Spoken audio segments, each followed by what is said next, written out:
2019 সালে প্রথম যখন মেছেদাতে আসে আমি 60,000 টাকা তুলে দিয়েছিলাম এই প্রোগ্রাম হওয়ার জন্য, এই দিলীপ দার জন্য। আমরা রক্ত দিয়েছি। কালকে দিলীপ দা যে ব্যবহার করেছে আমাদের কর্মীরা সবাই দুঃখিত, সবাই দুঃখিত। আমরা এই দিলীপ দার প্রতি আমাদের কাল পর্যন্ত শ্রদ্ধা, ভক্তি, সম্মান সব ছিল, কিন্তু কালকের পর সব ধুয়ে মুছে একাকার হয়ে গেছে, একাকার হয়ে গেছে। আমরা দিলীপ ঘোষকে আমাদের লিডার মানি না। যদি কেন্দ্রও চাপি দেয় আমরা মানি না এই দিলীপ ঘোষকে আমাদের লিডার মানি না। সস্ত্রীক দিলীপ ঘোষ দীঘা সফর শেষ করে পূর্ব মেদিনীপুরের কোলাঘাটের বড়দাবার এলাকায় বিজেপি কর্মীর বাড়িতে দুপুরের আহার খাওয়ার জন্য এসেছিলেন। সেই সময় বিজেপির একাংশ দিলীপ ঘোষ এবং তার অনুগামীদের ঘিরে রীতিমতো বিক্ষোভ দেখায়।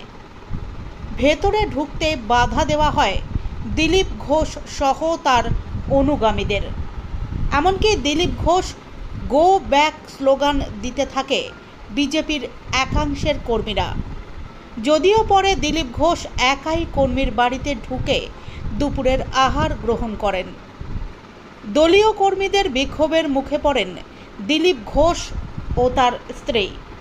এদিন দলীয় কর্মী কমলেশ কান্ডারের বাড়িতে দুপুরের আহার গ্রহণ করার জন্য এসেছিলেন দিলীপ ঘোষ এবং তার স্ত্রী।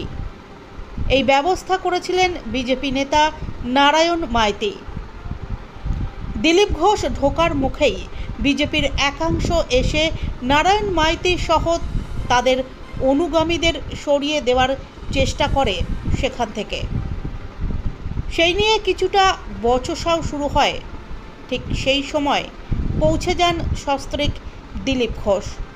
দিলীপ ঘোষকে ঘিরে দলের একাংশ রীতিমতো বিক্ষোভ দেখায় এবং গো ব্যাক স্লোগান দিতে থাকে। রীতিমতো উত্তেজনা প্রবণ সৃষ্টি হয় ওই এলাকায়। ঘটনাস্থলে পৌঁছয় কোলাঘাট থানার পুলিশ। কিচ্ছু না, কিছু লোক ভারতীয় জনতা পার্টিকে দখল করতে, কবজা করতে চাইছে। পুরনো কর্মীরা সব বসে গেছে, তারা কষ্টের মধ্যে আছে। এরা যদি যোগ্য হতো পার্টি হেরে যাচ্ছে কেন?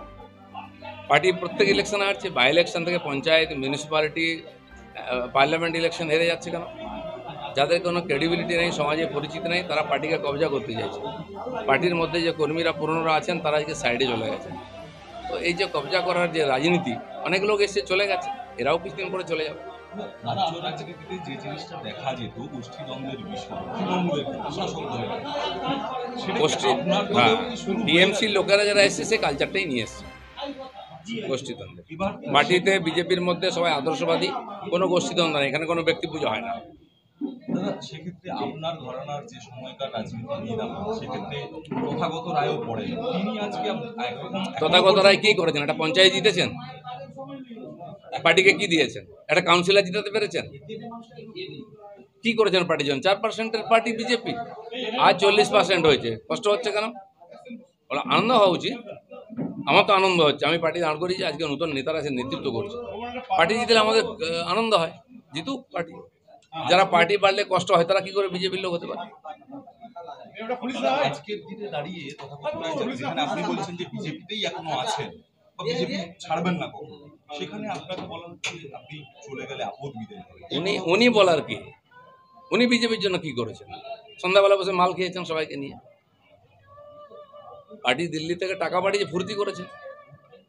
যদি পার্টিকে 40% ভোট দিতাম না, তাকে আমরা পুজো করতাম। কেউ পাত্তা দেয় না কেন? তার কথা কি গুরুত্ব আছে? খুব বেশি কর্মী সমর্থক এখানে উপস্থিত হয়, অথচ তারপরেও আপনাকে বাধা দেওয়ার চেষ্টা করা হয়। না, কিছু লোক আছে যারা বললাম না, পার্টিকে কবজা করতে এসে নতুন নতুন বিজেপি হয়েছে, তারা একটু ঝামেলা করার চেষ্টা করছে। এটা হবে না। আমরা রক্ত দিয়ে ঘাম দিয়ে পার্টি দাঁড় করিয়েছি, লক্ষ লক্ষ কর্মী বাড়িতে বসে আছে, এরাই কাজ করতে দিচ্ছে না। তারা কিন্তু বিজেপি ছাড়েনি, তারাই বিজেপিকে জেতাবে। সাধারণ মানুষ ওই লোকগুলোকেই বিশ্বাস করে, তারা কি অরিজিনাল বিজেপি করে। হঠাৎ বিজেপি যারা, তারা হঠাৎ এসছে হঠাৎ যাবে, বিজেপির কিছু যায় আসে না। তাহলে কি মনে করছেন যারা বিক্ষোভ দেখালো আজকে তারা হঠাৎ বিজেপি? বেশিরভাগই কতদিন বিজেপি করে জিজ্ঞেস করুন না। এর মধ্যে তো বিধায়ক পদে দাঁড়িয়েছিলেন এমন লোকও রয়েছে। বিধায়ক যারা হয় তারা মেম্বারও নেই পার্টির, মেম্বার থাকে না, সে এসে পার্টির বিধায়ক দাঁড়িয়ে যায়। বাবুল সুপ্রিয় মেম্বার হয়েছিল, এমপি হয়েছিল, মন্ত্রী হয়েছিল, তাতে কি হয়ে গেছে? কোটাতে বহু লোক সহসভাপতি হয়েছে। কতদিন আগে বিজেপি আমাকে কালো ঝান্ডা দেখিয়েছে, তমলুকে, সে আমার পার্টির নেতা আছে। এরকম বহু লোক আছে, জিএস হয়ে গেছে, তার মানে সে বিজেপি হয়ে গেল নাকি? কালকে মেদিনীপুরে যুব মোর্চার তরফ থেকে বিক্ষোভ দেখানো হয়েছে পার্টি অফিসের সামনে। যুব মোর্চা নয়, ওখানে কিছু ধান্দাবাজ লোক আছে, তাদের আমি চিনি। যুব মোর্চা কিছু নয়, ওরাই দালাল আছে। আজকে পরিষ্কার হয়ে যাচ্ছে, যেহেতু আমি কার্বলিক অ্যাসিড দিয়ে দিচ্ছি গর্তে, না সব সাপ ও ব্যাং বেরিয়ে পড়েছে। আসল কথাটা বলেছে দিলীপ ঘোষ, আর দিলীপ ঘোষ বলবে, কারণ দিলীপ ঘোষ প্রাণ দিয়ে পার্টি দান করিয়েছে। আরো একটা বিষয়, কৌস্তব বাগচি বলছে সেখানে আপনার মানে হোটেলে আপনাকে আমোদ ভালো করানো হয়েছে সরকারের তরফ থেকে, যে কারণেই আপনি গেছেন। কৌস্তব বাগচি ছিল নাকি ওখানে? কৌস্তব বাগচি কি করেছে? কে পাত্তা দেয়? কোন পার্টি থেকে এসেছে? হঠাৎ বিজেপি 4 দিন এসে গামছা বেঁধে নেতাগিরি হয়ে গেল। সে জানে দিলীপ ঘোষ কি খায়, কোথায় থাকে। যাদের সঙ্গে থেকেছ সেই কালচার নিয়ে থাকো। আর ভবিষ্যতেও তো এরকম একাধিক যা আজ থেকে শুরু হলো, একাধিক বিক্ষোভের সম্মুখীন হতে হবে হয়তো। আরে অনেকবার টিএমসিও লোক দিয়ে আমাকে বিক্ষোভ করাতো, রোজ কালো পতাকা দেখাতো। তারা কোথায় আছে? আর দিলীপ ঘোষ কোথায়? এদের বিক্ষোভ কি তাদের সাথে সব একটু আঁচের দিন ভিজরে সবুজ বেরোবে, উপরে গরুয়া হলে কি হবে? কিছু আমাদের লোকেরাও একটুখানি হতাশ হয়ে গিয়ে এগুলো করছে।